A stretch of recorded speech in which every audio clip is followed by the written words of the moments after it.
Good evening, everybody. This is Karen Donovan, your host for the GNW show. And tonight on Good News Wednesday, we're going to be talking about something very, very important. How to put on your socks and your shoes. So in this segment coming up, Strategies for a Happy Life, you must stay tuned for this.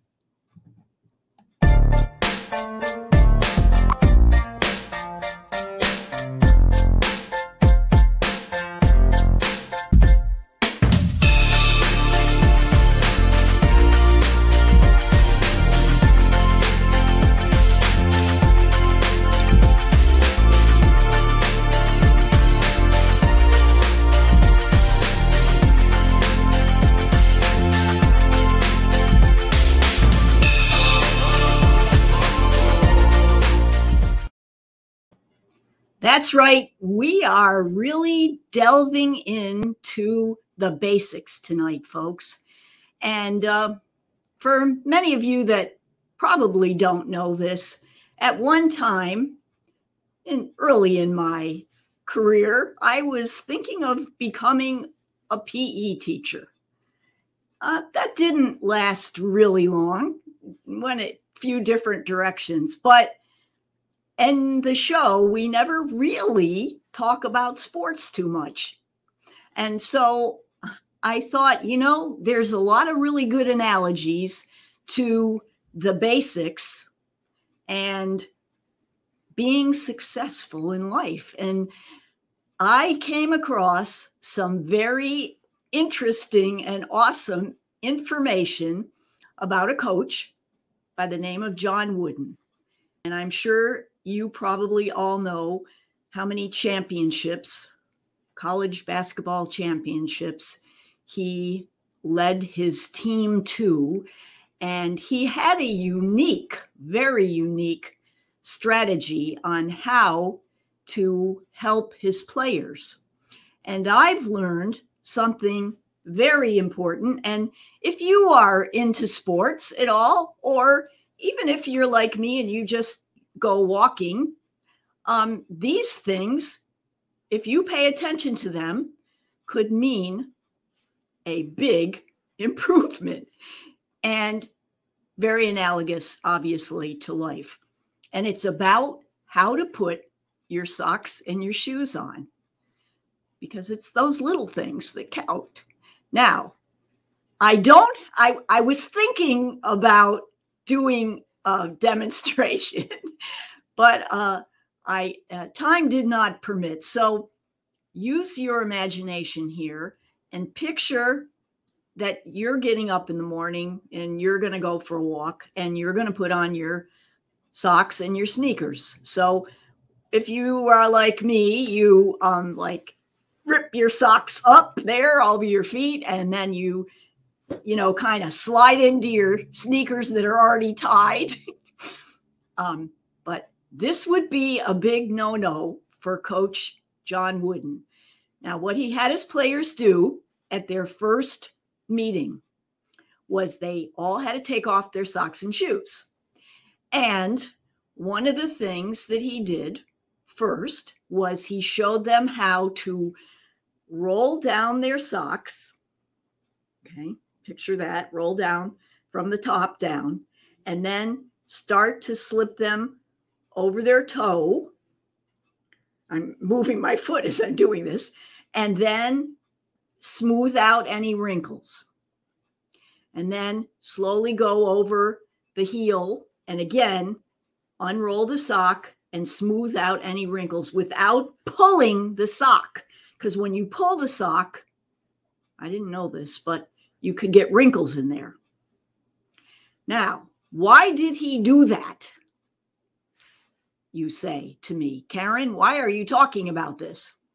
And I say, because you need to know that if you have wrinkled socks and you are out running, walking on the basketball court, on the tennis court, any kind of a court, or a sidewalk, you could get blisters.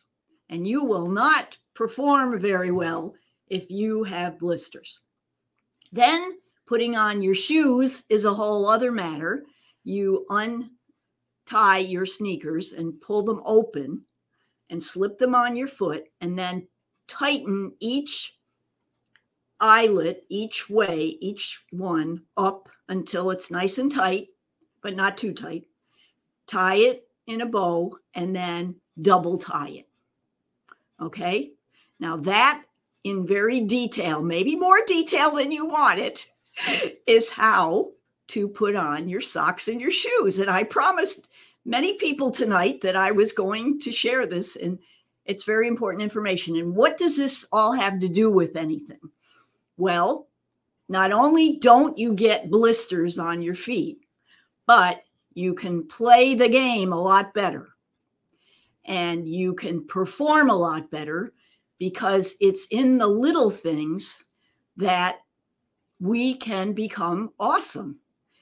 And it's the same way, now you know, it's the same way in life. It's the same way in business. It's the same way with your family.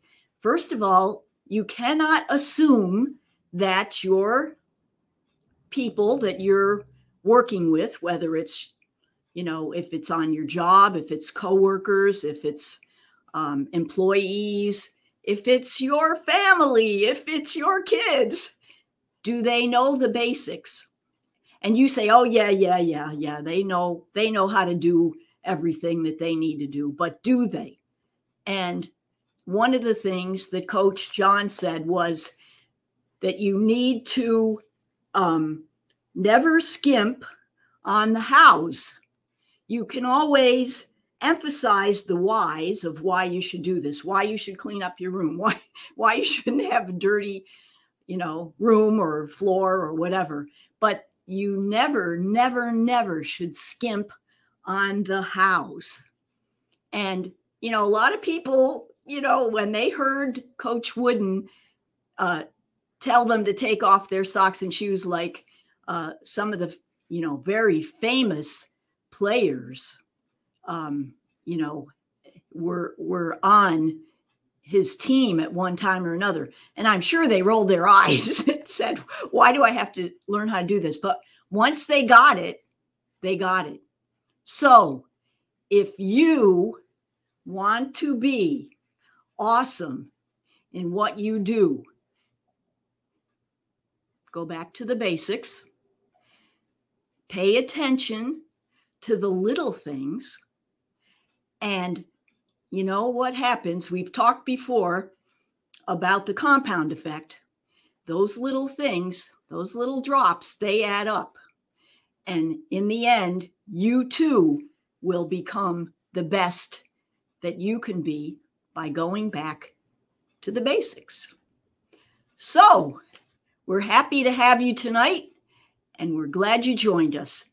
Please stay tuned for an answer to a question that several people have been asking me.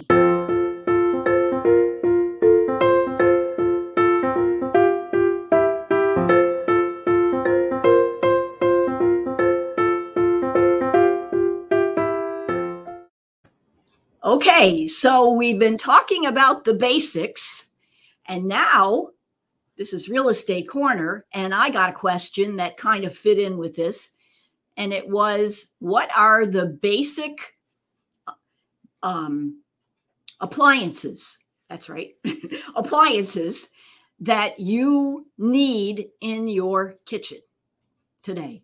Okay. Now, whether or not you are just buying a house, or if you're setting up a new place, or you're refurbishing your kitchen, or just updating things, I've got 3 for you. I mean, I know there's a lot, and I know there's fancy gadgets, but we're talking about the basics tonight, folks. We're talking about things that you could really use and you could use frequently. So our first item up to discuss is a food processor. Now, a lot of people have a food processor and they don't ever use it. It's put away somewhere. But there's a lot of awesome things that you can make with a food processor, from a I use it for like coleslaw, and I put apples and carrots and cabbage and all that good kind of stuff in there. You want one with different discs or blades, or both. Blades are good for cutting some things, and then discs for other things.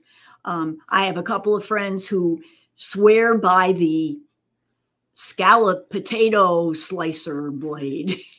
I mean, there is no way you can cut up all those potatoes yourself, but you know, when you have a machine that does those things for you, you know how much time that saves. It's those little things. It's back to the basics. Now, I've got a good food processor for you. I like the Cuisinart FP, not 8-cup. Cuisinart FP 8-cup. Just look it up on all of these. You can look up on Amazon. I don't know about you, but I pretty much end up buying most things on Amazon these days. Anyway, that's numero uno, food processor. Number two, guess what it is?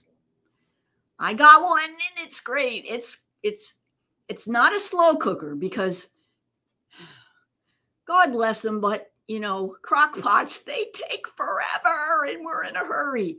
So what do we get instead? We get an Instapot. Now, somebody recommended this to me, and I did away pretty much with my pressure cooker and my slow cooker, and it does everything. It's amazing. And it can do a pot roast.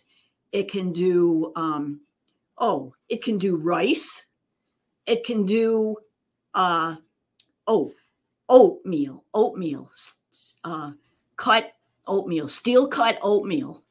Just be careful it doesn't burn, but that comes out really great, and you can make a whole pot of that, and your family will love it. And then for my piece de resistance, try making your Sunday gravy in there. For you who are not Italian, that means spaghetti sauce. Okay, and you can put anything in there. Like I put all kinds, I call it my 7 veggie sauce. And even if you use regular, really good, store brand sauce, and then put these vegetables in there, you can customize the whole thing and make it yours. Make your signature gravy for Sunday. I like the regular Instapot Duo. It runs about $139. And last but not least, some people say get, a really good blender, like, a Vitamix or blah, blah, blah, blah, blah. They're like $300. But I tell you what you're going to use most of all? You're going to use your NutriBullet, folks. And that is about $50. What do you use a blender for? Making smoothies, right? Probably. Most people do. Although there's other things you can make with the NutriBullet, but it's so easy, so convenient, and $50 on Amazon for the I guess it's the quart. They've got all different size, containers, and you can interchange them too, which is really cool. Okay, so that's the scoop on our basics. Getting back to the basics in the kitchen. Hope you enjoyed it. And now we get to celebrate some very special people.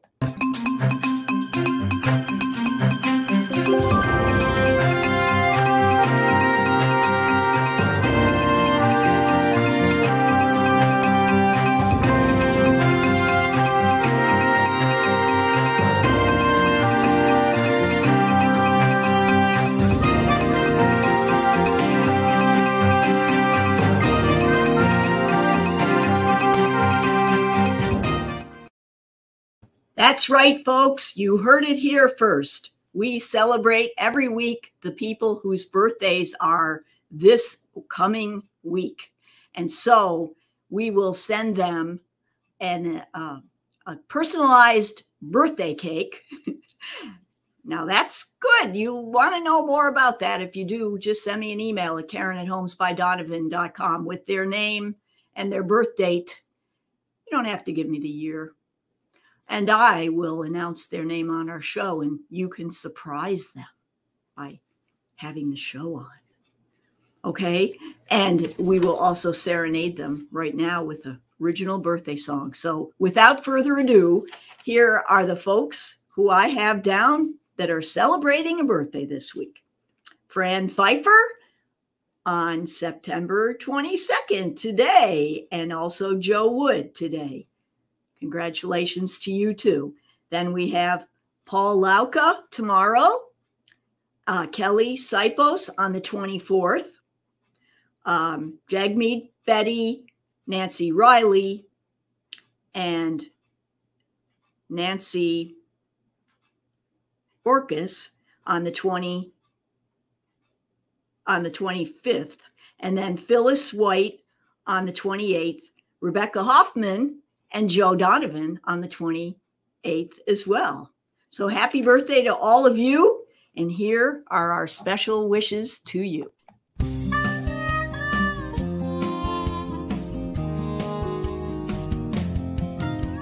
Celebrate, no debate. It's your day, so don't delay. Send in vibes, 'cause you survived. Your special day has now arrived. Send in cheer for you to hear. You're a VIP and your birthday's near. You're a blessing anyone can see. Loved by friends and family. Celebrate, no debate.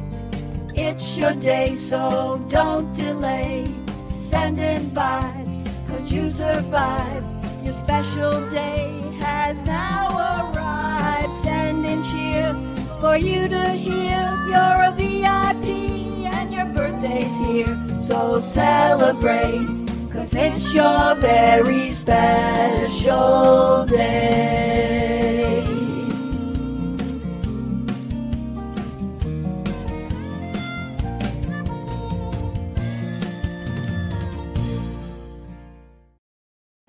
And if we missed your birthday today, I apologize, or this coming week.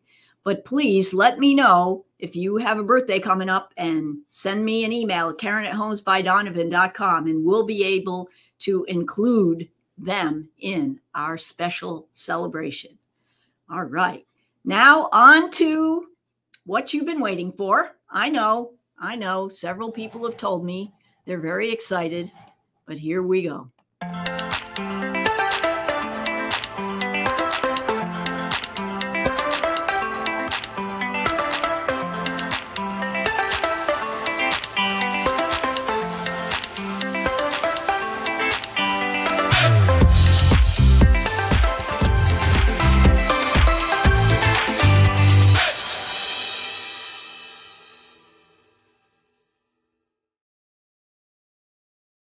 That's right, folks. Our virtual trivia contest is here again, and we've just got this week to go, and next week we have our grand prize drawing for the month of September, where everybody who won in the month of September gets to name who their favorite charity is, and the winner has their charity get a donation, and that's based on the number of people who play virtual trivia every week. So the more people who play, the more money we put in the pot to give to the charity. And some folks who were winners for this month have already told me what charity they want to donate to if they are the winners. So you got tonight, that's your last chance to play, to get in on the September Pay It Forward charity drawing. So here we go. Here's the question from last week. And if you've been listening to the show, you will already know the answer. There is a famous basketball coach that taught the basics of how to put your socks and shoes on. Who was this coach? A, Mike Krzyzewski. B, John Wooden. C, Kareem Abdul-Jabbar, or D, Ben Howland? And of course, the answer is John Wooden.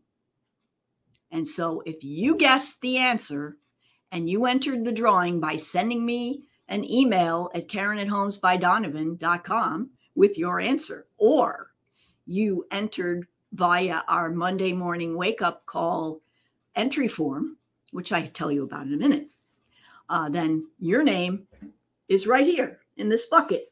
May I have a drum roll, please? Good drum roll.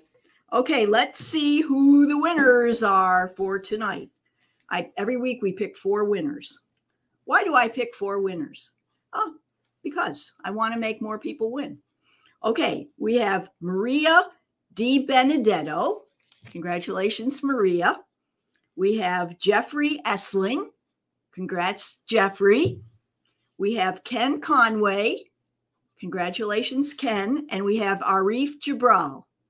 Okay, so these are our 4 winners this week, and their name is going to go in the grand prize charity drawing so they can pick out who their favorite charity is that they would like us to donate to. Isn't that cool? A lot of people like that. I mean, I know people like winning, for themselves, but this is a bigger picture. All right, now we're going to go on to next week's question. Are you ready? Now, I got on this kick about sports, so I'm sticking to it. I think we can learn some more lessons from sports. And so the next week is going to be about team players, okay? So, a team, and I've often been told, it's not a single person solo sport. This has got to be where you're paying attention to your team members. I think it's a good learning experience. I learn as much as anyone does every week. Working together, agreeing on goals, and having each other's back. Okay? So those are some of the important things about team players. So with that in mind, here is our trivia question. How many different types of sports in the United States? Okay, we're not going to foreign countries, okay? So how many different types of sports in the United States are there that have at least 5 players on a team? So I'm going to say a team is 5 players or more. How many types of different sports in the United States would there be? Would there be A, 8, B, 15, C, 11, or D, 10? All right. And, maybe you'll stump me. I mean, maybe you'll come up with another number. I don't know. But try for one of those and see what we come up with. And then I will tell you next week. I know you can hardly wait. Who the types of teams are. I know you know a lot of them, but can you think of all of them? That's my question. All right, so we're glad that you joined us this evening. We hope that you too can get back to the basics so that you can experience success in your life. In the meantime, please stay safe and make it a great week. Until next time, I'm Karen Donovan. Have a good one. Bye-bye. It's the Good News Wednesday show. Come on, kids, it's time to roll. Tell everybody that you know. Watch the Good News Wednesday show. Good News Wednesday's finally here. Let's stand up and give a cheer.